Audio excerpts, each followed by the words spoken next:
Welcome, ASUN fans, to another edition of the Lunchbox, where we take our lunch hour and talk with your favorite ASUN athletes. Today on the Lunchbox, we have University of Central Arkansas guards and sisters, Rosie and Leah Mafua. Thanks for coming on the Lunchbox. How are you both? We're good. Thank you for asking. We're in Kentucky right now, so just prepping for our next game tomorrow. Awesome. Best of luck on that. First question, do you guys interview together a lot, or is this the first time? This is actually our first time getting interviewed together, so this is Awesome. kind of exciting. Yeah. Yeah, the Lunchbox exclusive here. We're happy to have you both. Kind of starting off, we want to talk a little bit about yourselves. How'd you guys both get into playing basketball? Well, back home in New Zealand, one of our primary sports is netball. And so we grew up playing that sport. It has some similarities to basketball. If you know the sport netball, you can't dribble, so more of a passing kind of game. So we've been playing that all our lives back home. But our older siblings, older brother Samuel, he was kind of like the key foundation. He played basketball all his life. He breathed it every day. I love watching him play. So I was like, maybe give it a go. We might like it, we might not. And, what happened next? I guess in my experience, he kind of introduced me to shooting. So that was kind of like my first oh, I like shooting, so yeah, why not? And then he introduced me to like the 3-point line where I can get an extra point instead of like a layup. So I was like, oh yeah, I want to become a shooter. So yeah, it just kind of became like a chain reaction. Yeah. We kind of got that. We kind of got exposed to the sport from our older brother. So yeah. That's awesome. So just to clarify, so like netball, how is that played? How is that similar to basketball? So is it just passing? Yeah, so like similar to basketball in ways where like there's 2 hoops on either side of the court. Instead of 5 players per team on the court, it's 7. So with netball, you get to really you have to think really fast, where's the open player? So using those tactics, what we learned in netball and translating them to basketball, it really helped, honestly, helped. So in netball, there would be like specific like positions. When I started playing, I was known as like a goal shooter. So that's how I kind of, ease my way into like shooting, So yeah. That's awesome. Yeah. Very cool. Very cool. Thanks for that clarifying point. That's super interesting. I'm curious too. This is a loaded question, so take your time on it. How did you guys end up playing for University of Central Arkansas? Can you guys kind of take us through your journey from New Zealand to America?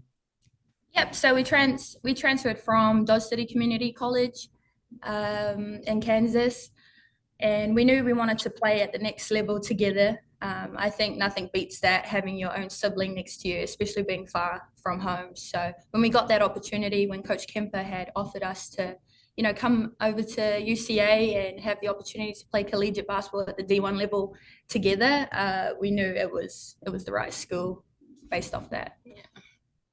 That's awesome. That's awesome. And going from community college, how did you guys get recruited from New Zealand, or did you play high school basketball in the United States?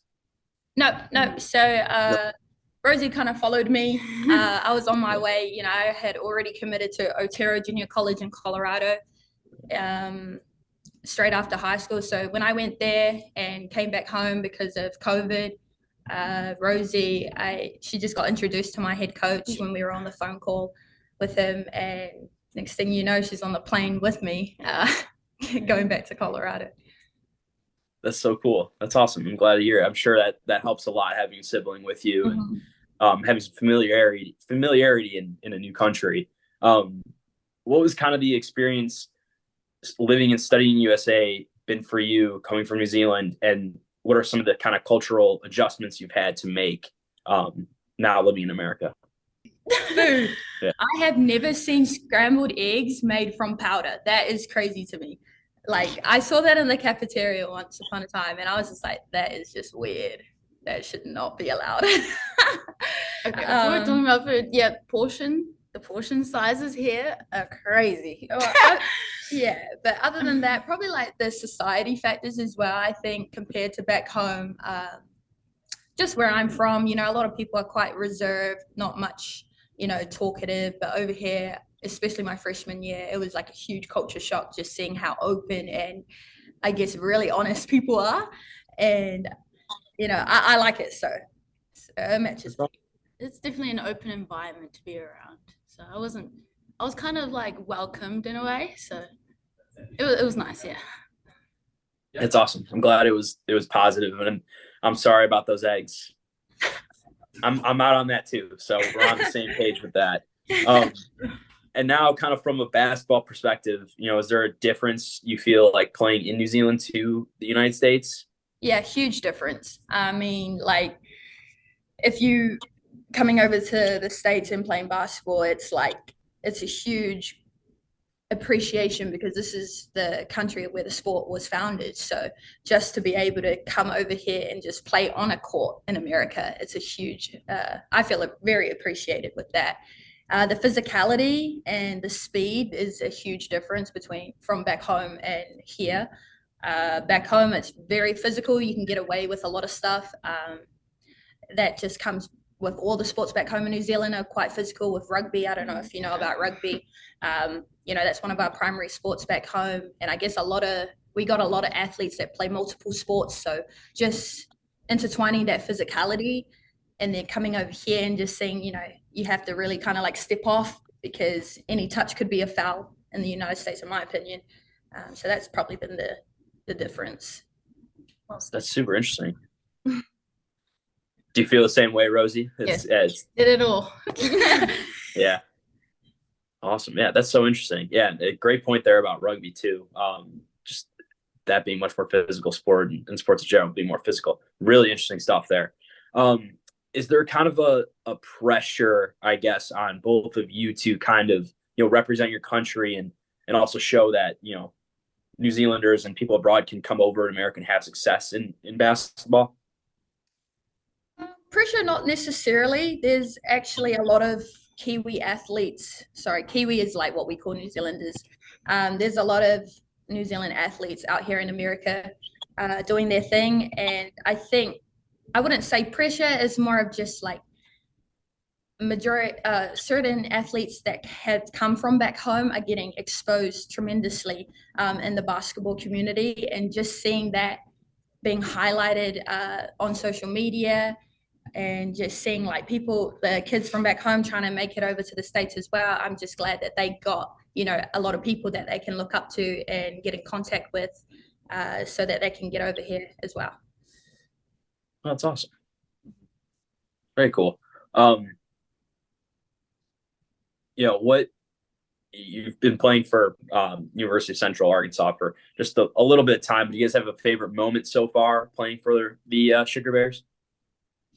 It's still coming. It's still coming. Still coming? Yeah, it's still coming. Definitely. Yeah. It's been a good season so far. So I hope to see you guys, especially when March comes around.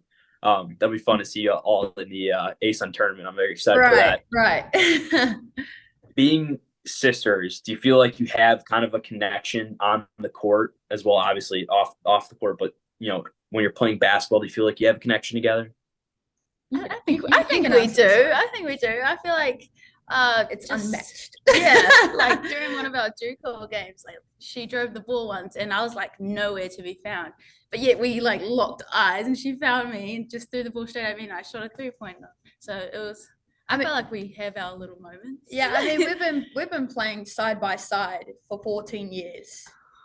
That's a very long time, and so that chemistry has only grown. We know exactly where each other is on the court. We know each other's strengths and weaknesses. So that's crazy. That's crazy. And it's fun. It's fun playing with her. So plus the parents and the family get to see both their girls on court. So that's a huge achievement as well. That's awesome. Yeah, I'm sure it is. I imagine that connection is awesome, and UCA is fortunate to have it. What advice would you give to someone abroad thinking about coming to the United States to play, collegiate athletics? It doesn't even need to be basketball. Mm-hmm. You can first anything about it. My advice for those that want to come over here would just to just prepare not only physically but mentally as well. I don't think that gets talked enough about, like the mental health around the whole situation. I just think just prepare really well. Find a good foundation when you get to the States, somewhere where you know that you can call this place home. I think that's probably one of the biggest keys, since you're being so far away from home, so far away from your family. You want to try and rebuild that type of environment in the United States as quickly and as much as possible so that you can settle down comfortably. I think my advice to them would probably be like, basketball is not like, it's not life. I think that you got to just think about other things outside of basketball, such as school. I think creating a good, a mindset to focus on what you really want in the future is definitely something that should be important to you as well. And also like making good connections with people that will benefit you in the future as well. So yeah. That's great. Yeah, I'm glad you guys focused on mental health there. That is super important when you're playing athletics. One more question about food. We talked about the bad scrambled eggs. What is your favorite food from New Zealand that you eat? Could be a family dish. Could be anything. Could be fast food. Probably just a classic mince and cheese pie. Oh, that is good. Yeah, probably that. That is good. And sometimes I really want a good fish and chips. I feel Good like fish and chips almost every day. Yeah. Yeah. I love that. That's awesome. Fish and chips is delicious. So I'm with you on that one. Well, at the end of the lunchbox, we love to play this game called Red Flag, Green Flag. I'm gonna give you a prompt, and you're gonna have to tell me if it's a red flag, obviously means something you wouldn't do, or a green flag, something you would do. Are you both ready? Mm-hmm. Okay. So your first prompt is game day superstitions.